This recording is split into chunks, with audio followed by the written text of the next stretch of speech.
On June 27, 1844, in the American town of Carthage, Illinois, an armed mob stormed the county jail.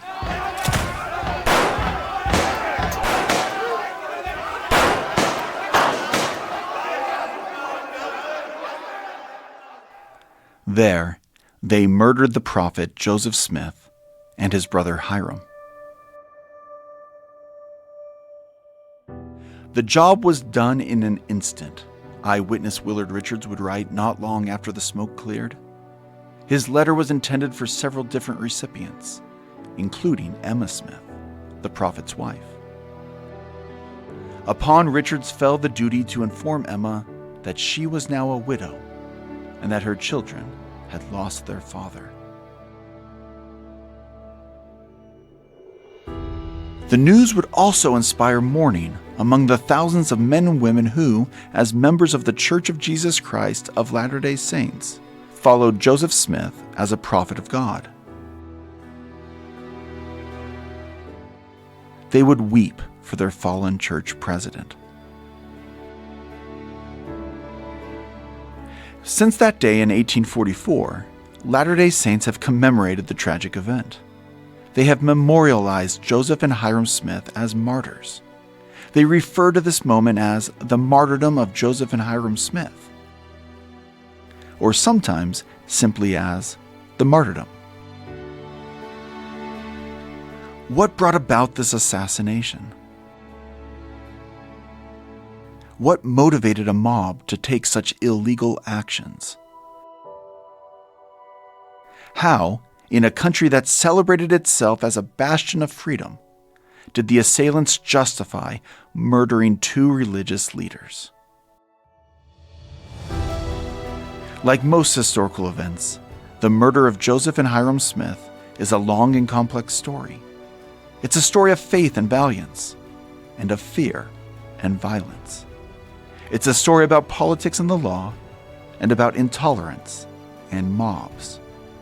It's a historical event that we are exploring over the next 8 episodes.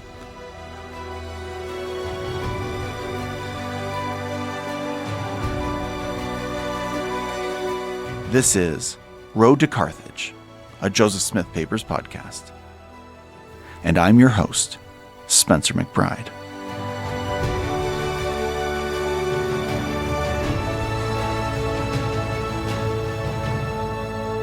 Episode 1: Mobs, Elections, and Kidnappings.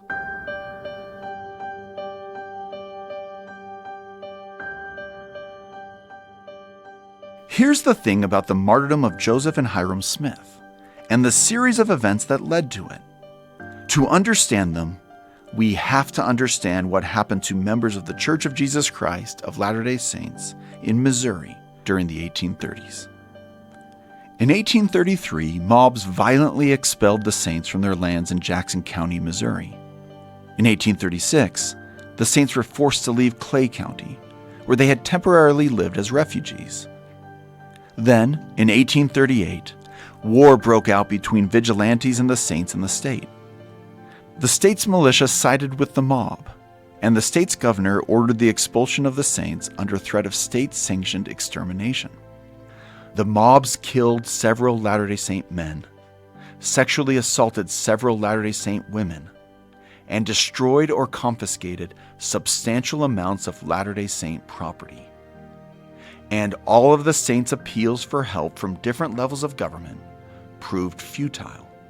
So, in late 1838 and early 1839, when the Latter-day Saints moved to Illinois, when they were once again religious refugees, the trauma of the Missouri persecutions hung over them.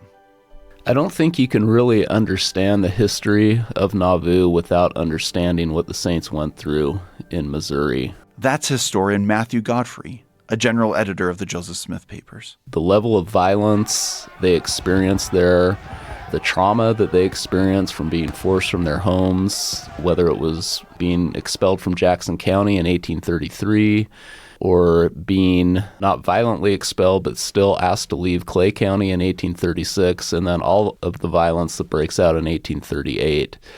and Joseph Smith's ultimate arrest and placement in Liberty Jail. All of these things did traumatize the Saints, and Joseph Smith, I think.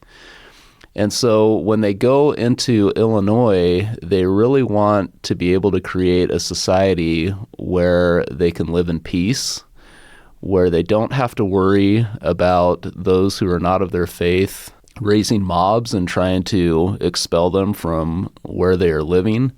In 1839, when the Saints sought to rebuild their community in a place that they called Nauvoo, the lessons they learned from the Missouri persecutions weighed heavily on their minds and eventually informed the way they designed their city's government and laws. It informed the way that they designed the city's charter that they would submit to the Illinois state legislature for approval.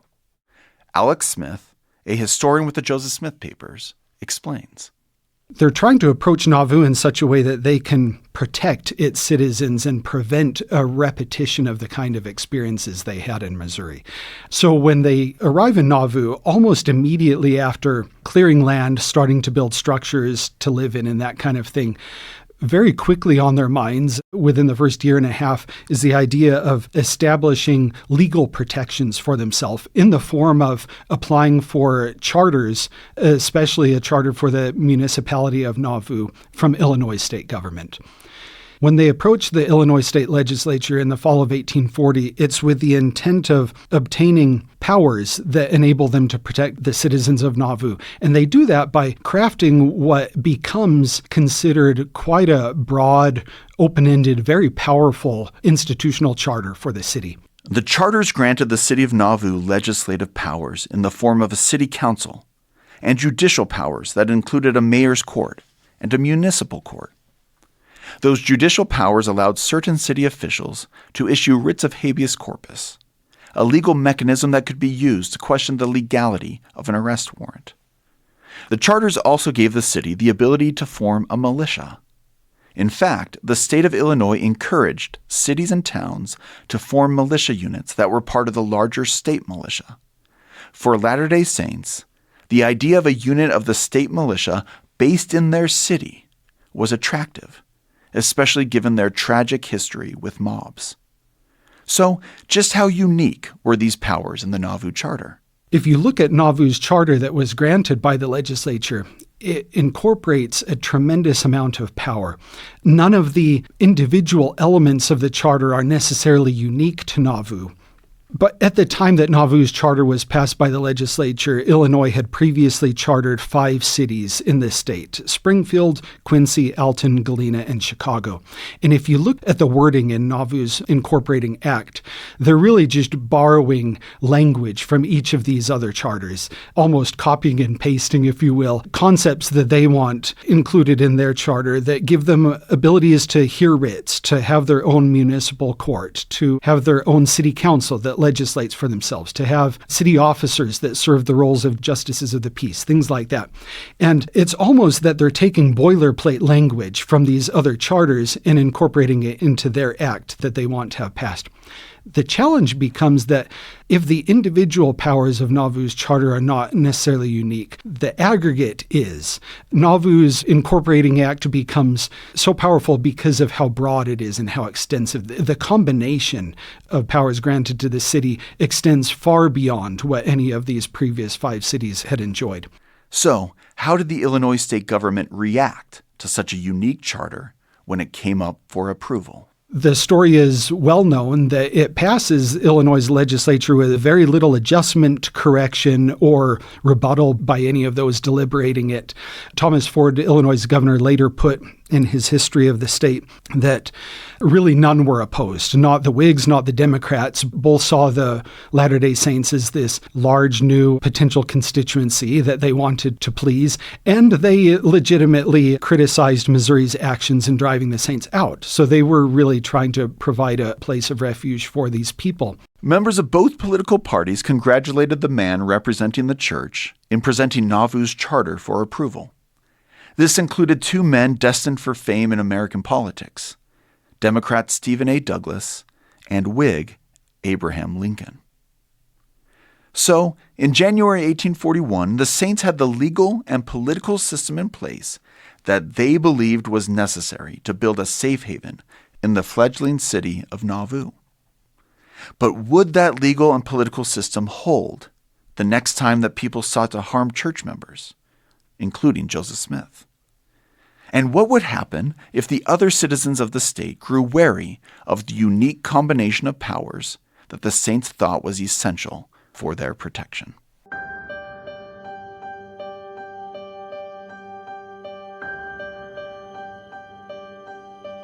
What does the establishment of Nauvoo and the adoption of measures to protect the rights and lives of the saints have to do with the story of the martyrdom of Joseph and Hyrum Smith? It was the establishment and use of those measures that elicited public criticism that contributed to violent action against the saints. The most significant test of the powers of the Nauvoo City Charter, the most significant test of whether Nauvoo would be the safe haven that church leaders hoped it would be, came from Missouri. The test came between 1840 and 1843, when Missouri tried to force Joseph Smith to return to the state, the very state in which the governor had declared that the saints must be expelled or exterminated. Jeffrey Mahass, a historian with the Joseph Smith Papers, explains. Missouri attempted to extradite Joseph Smith to their state to stand trial on 3 occasions. In each of these cases, Joseph Smith was liberated by a technical legal procedure known as habeas corpus, where you're able to question the legality or justification of a detention or arrest.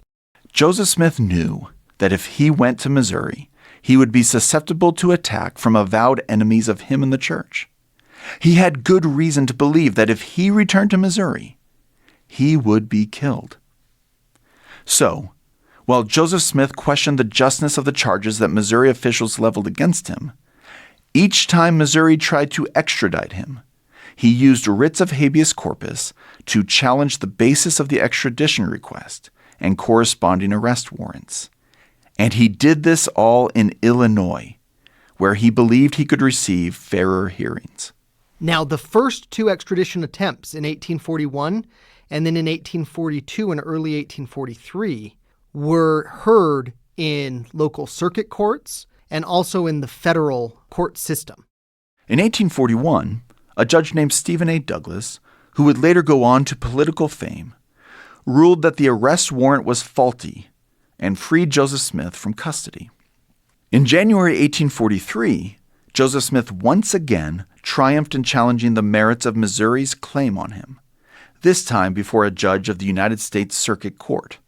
Now, in mid-1843, when Joseph is arrested the 3rd time, he and his attorneys determined that instead of going before a state or a federal court as they had in the past, they were going to go to Nauvoo, because Nauvoo had in its city charter the provision that allowed them to issue writs of habeas corpus.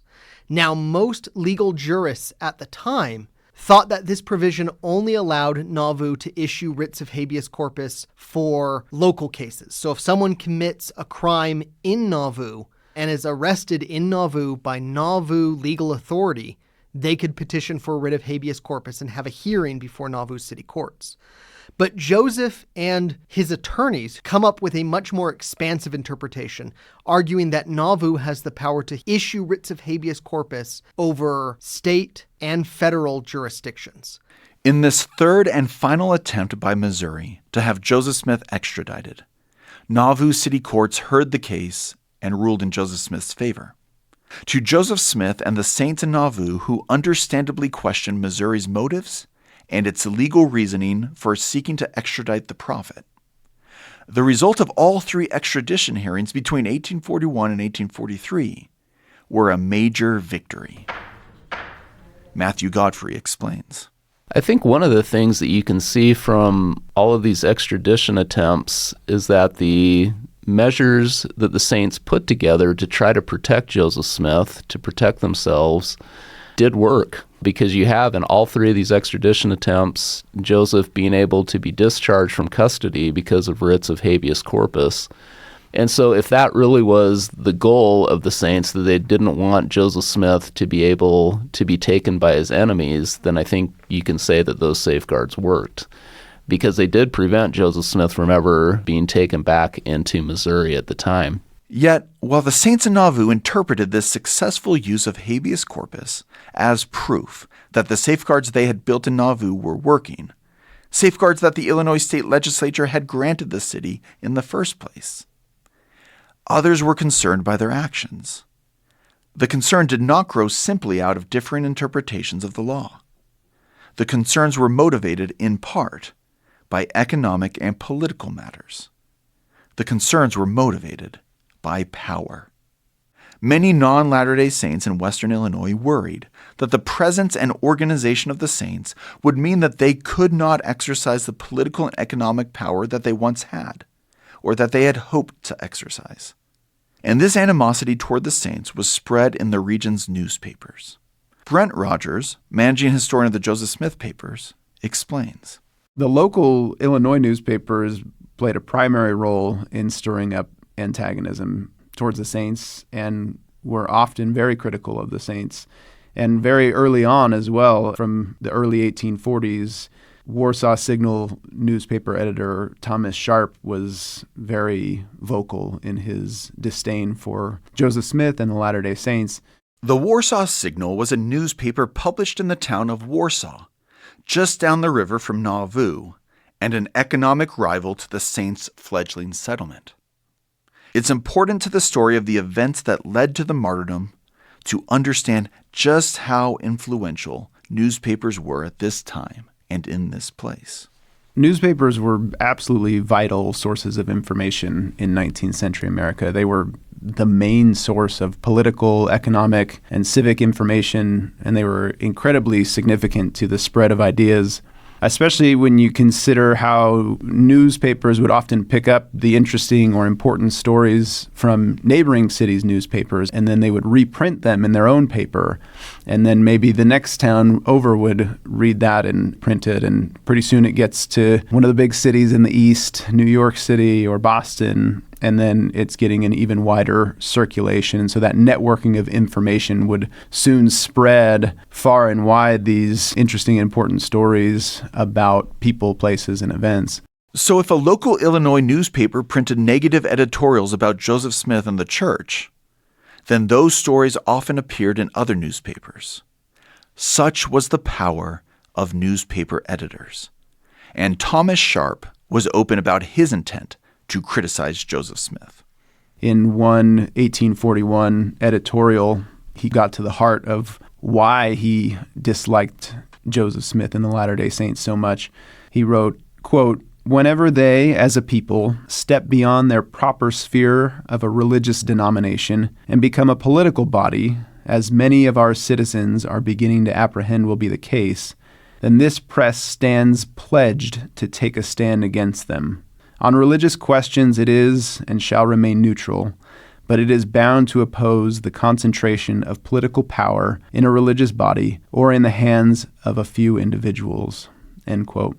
And so Thomas Sharp makes really clear in this editorial and in the many others that he publishes that he's going to take a stand against the church and against what he perceives as the inordinate power that Joseph Smith had and that the leaders of the church had over their people, which was growing in population and size. And that had a lot of ramifications for the politics and economics of the region. And so Sharp has a vested interest in trying to combat that.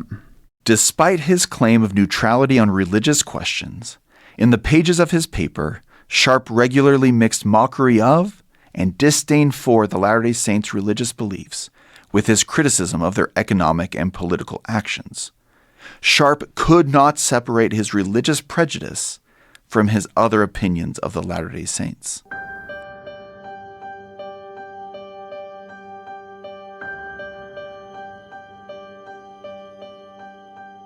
So let's recap where we are in the series of events that led to the martyrdom of Joseph and Hiram Smith.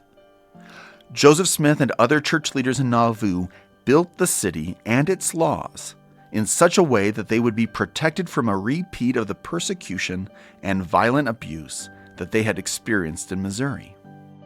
Yet, there was a growing number of men and women in Western Illinois who were wary of the expansion of the church, who were concerned about the increasing political and economic influence of church members, who disagreed with their interpretation of the law, and who did not think that the saints' spiritual beliefs qualified as a real religion. This animosity was disorganized, mostly stirred up by editorials in local papers. However, an election in the summer of 1843 resulted in these critics adopting a more formal organization. That election contributed to the formation and strengthening of a political party that called itself the Anti-Mormon Party.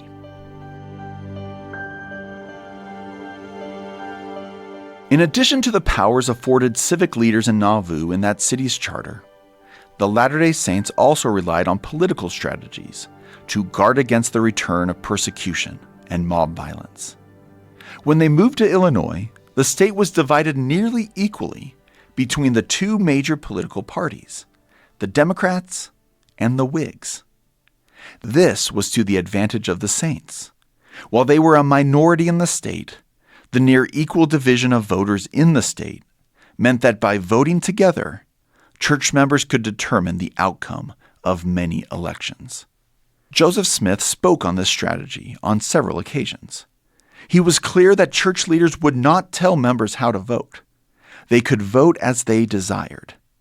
Still, he made it clear that it was advantageous for church members to put their votes behind candidates who would support the freedom of religion, candidates who, if elected, would ensure that the Latter-day Saints were treated equally under the law.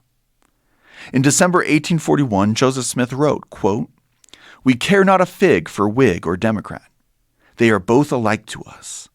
But we shall go for our friends, our tried friends, and the cause of human liberty, which is the cause of God." In making this statement, Smith was clear that the Saints would not permanently align with any party, but would vote for the candidates who would protect their rights and freedoms. The power of the Saints' vote in Nauvoo was on full display in the summer of 1843. There was a congressional election in Illinois. It was a tight race, and as was often the case in the state, the Saints in Nauvoo would ultimately determine by their votes which candidate would win. So the two candidates are Cyrus Walker, who is the candidate for the Whig Party, and Joseph Hogue for the Democratic Party. That's Elizabeth Keene, a historian with the Joseph Smith Papers. Joseph actually had personal connections to Cyrus Walker. He was a friend, and he had served as Joseph's attorney in 2 lawsuits, both dealing with extradition to Missouri. And so Joseph has this personal connection with Walker. And when he finds out that Walker's been nominated, he promises to vote for him. And so Joseph's vote is kind of set in stone. But the Saints had been neutral and left their vote open, although the Nauvoo neighbor did encourage them to continue block voting. They had voted as a bloc in 1842 and had seen the strength and political power that that gave them. It appears that Walker assumed that Joseph Smith's promise to vote for him meant that the rest of the Saints in Nauvoo would vote for him as well. Accordingly, the Whig Party got its hopes up about winning the election. However, the day before voters went to the polls, there was a meeting in Nauvoo to discuss the upcoming vote. Joseph reiterated his intent to vote for Cyrus Walker, the Whig candidate. But Hyrum Smith expressed his opinion, based on a revelation he had received, that the Saints would be better served by the Democratic candidate, Joseph Hogue. This gets the Whig Party's ire up. They are enraged. Walker took most of Hancock County with the exception of Nauvoo, and it's the power of that vote in Nauvoo that gives Hogue the election. So they would have won without that. And so this is a point of extreme contention, and you see Whig newspapers complaining about this supposed revelation from heaven that lost them the vote, and it really rallies both the Whigs and most opponents to Joseph Smith against the Saints. Historian Christian Heimberger of the Joseph Smith Papers described some of the ire that Whigs and others in western Illinois expressed in the wake of the election. The fact that most Latter-day Saints voted for Hogue greatly angered local Whigs, who publicly declared that a revelation from heaven had turned a majority against us. One Whig newspaper asserted that Latter-day Saints in the district had been explicitly instructed to vote for Hogue. The perception that the Latter-day Saints would vote en masse according to the whims of their leaders greatly disturbed and angered many Illinois residents. Even though the Saints in Nauvoo had delivered a victory to the Democrats, some members of that party were concerned about the electoral influence that the Saints wielded from Nauvoo. So, while the Saints believed that their political strategy was a necessary part of ensuring the protection of their rights and of their lives, some who benefited from their votes were still concerned that a minority group wielded such power. In his 1854 book, History of Illinois, former Governor Thomas Ford asserted this. He said, "From this time forth, the Whigs generally and a part of the Democrats determined upon driving the Mormons out of the state, and everything connected with the Mormons became political."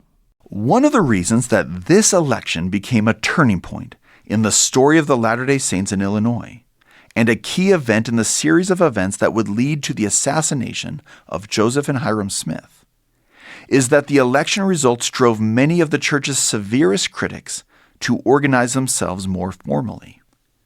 2 years earlier, Thomas Sharp had formed a group known as the Anti-Mormon Party. At that time, Sharp and his sympathizers could not identify specific offenses committed by the Saints in Nauvoo, but they convinced themselves that such offenses were inevitable.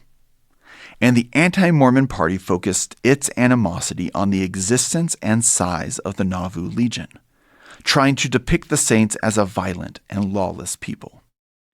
And so in the vast network of American newspapers that reprinted the news from each other, the newspapers of Hancock County, Illinois, gave greater publicity to the criticisms of Joseph Smith and the church. Brent Rogers explains. The newspapers, not just Sharp's newspaper, but other newspapers in the region in and around Hancock County, carried the messaging of the newly formed anti-Mormon political party, giving a public voice to the negative perceptions of a growing chorus of anti-Mormon sentiment in Hancock County, in the state of Illinois, and soon even into the eastern United States by that network of information and network of spreading of news from newspaper to newspaper. In the wake of the congressional election of 1843, the Anti-Mormon Party was larger than ever and met in Carthage, Illinois, for a convention. That convention drafted resolutions that dismissed the Saints as lawless and their religion as fake. Yet this is often how Americans at this time justified discrimination against minority religious groups. They deemed the unpopular group's beliefs as too different from the mainstream, or in some cases, as pretend altogether. In this way, they tried to convince the public that their actions did not qualify as religious persecution. In this way, they tried to convince themselves that they were not violating the tenets of religious freedom. The Anti-Mormon Party did worry that the Saints in Nauvoo exercised too much legal, political, and economic power. But even in their written resolutions, they could not separate those concerns from their prejudice against the Saints' religious beliefs.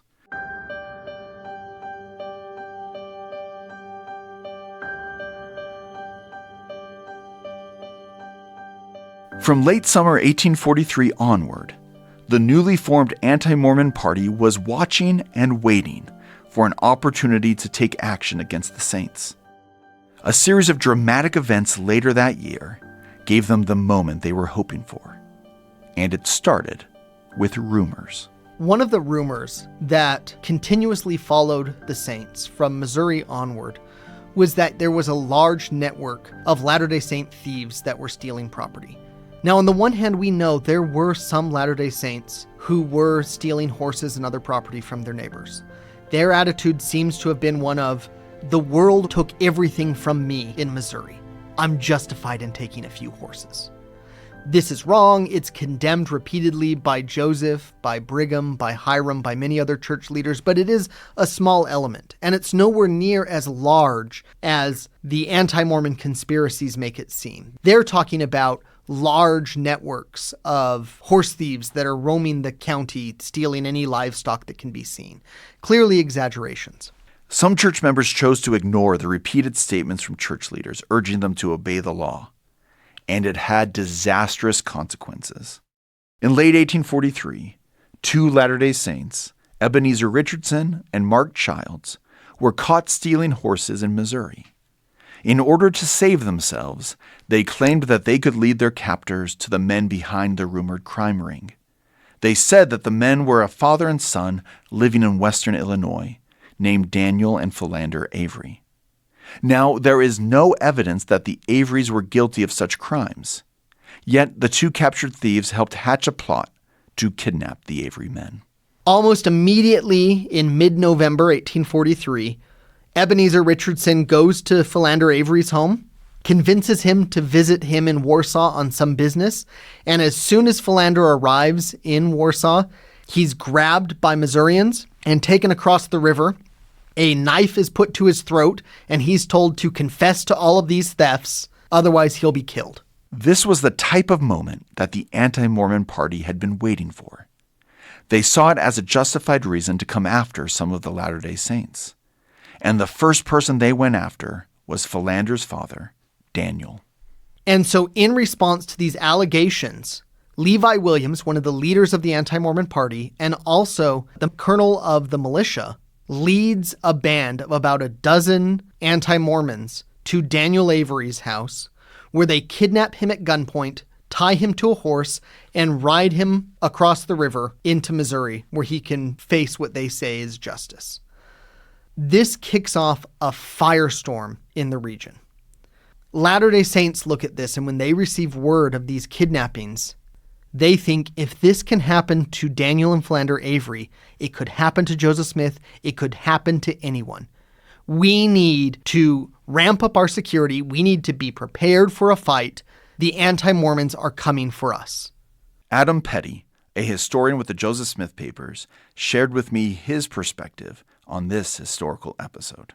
I think, from their point of view, this is another provocation on the part of Missouri. Yet again, here they are harassing us. They're trying to harass Joseph.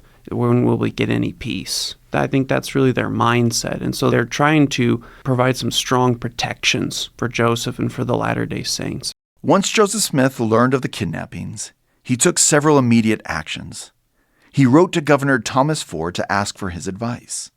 He called out the Nauvoo Legion to protect the city and to guard against any more kidnappings. Lastly, in his capacity as mayor, Joseph Smith met with the Nauvoo City Council to pass new ordinances for the community's protection. There's a city council ordinance passed, and it has an interesting name, an extra ordinance for the extra case of Joseph Smith and others. And essentially, it enacts very strict penalties on anyone who tries to take Joseph or anyone else back to Missouri relating to charges based on the difficulties that had happened in Missouri. Joseph Smith saw the Avery kidnappings as being related to the past attempts to extradite him to Missouri. He and his fellow city leaders in Nauvoo were tired of the ceaseless attempts and the danger that Joseph felt for his personal safety, even after he had been discharged from such arrest on 3 different occasions. So this extra ordinance, as it was called, meant that someone attempting to arrest Joseph Smith on charges stemming from Missouri could be arrested and imprisoned for life. The ordinance also maintained that after such an arrest and conviction, the guilty party could only be pardoned by the governor if Joseph Smith approved of such a pardon. It was an extreme ordinance passed in a context in which Joseph Smith and others worried about their safety. But it was too extreme of a move for many residents of western Illinois. They saw it as cause for concern that the Saints in Nauvoo were assuming too much legal and political power, that such acts placed them above the law. As for members of the anti-Mormon party and others who were already avowed opponents of the church, they saw the new ordinance as another opportunity to turn public sentiment against Joseph Smith and the Saints. The press and the people in Hancock County basically use it as a weapon against them. In short, the Avery kidnappings put the Saints on high alert. They responded to what they saw as extreme danger with extreme city ordinances. And those city ordinances led to heightened fears among many men and women in that part of the state. The situation with the Avery kidnappings comes to a head around the middle to end of December. There's the start of a standoff where a posse from Nauvoo is sent to arrest Levi Williams for his role in the kidnappings. Levi Williams, to resist arrest, forms a mob of several hundred men armed with rifles to resist the posse. And the posse, seeing that there's a chance for bloodshed, turns around. And I think it's at this moment that Joseph Smith says, okay, things have gotten out of control. We need to cool things down. Cooler heads need to prevail. We need to calm the tensions. And so you start to see church and civic leaders in Nauvoo presenting a much more pacifistic attitude. Joseph gives a speech to the Nauvoo Legion where he says, we don't need to try and do anything about Levi Williams or these anti-Mormons. We're going to sit back and we're going to wait for the court season, and we're going to let the state courts sort this all out. We're going to take it to the legal system and let them worry about this. We're going to try and calm things down. And so you see the start of these tensions starting to melt away. Part of the de-escalation of tensions came from measured conversations between the parties. And as part of that, in January and February, concerned citizens from Carthage, who are not quite as hostile as most of the anti-Mormons, come and visit Joseph and say, look, these ordinances that you've passed, they're not helpful. They're fueling the tensions. They're seen as proof that you're above the law, that you're violating the law. Joseph apologizes to them, says that was never my intention. That's not what they were supposed to do. And at Joseph's recommendation, many of the ordinances that are passed in December in response to the Avery kidnappings, including the extra ordinance, are repealed in February of 1844.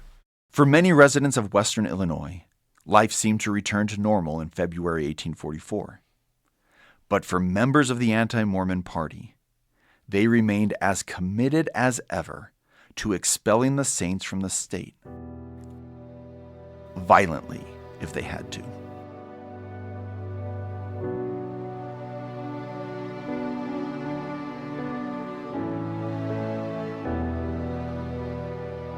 The future of the safe haven the Latter-day Saints had built in Nauvoo was uncertain in late 1843 and early 1844. The Saints hoped to stay in the city, but church and city leaders knew they had to explore all their options. Those options included petitions for unprecedented legislation, launching an unlikely presidential campaign, and exploring the prospect of leaving the United States altogether. The Latter-day Saints' appeals for help. That's what we are talking about in the next episode of Road to Carthage, a Joseph Smith Papers podcast.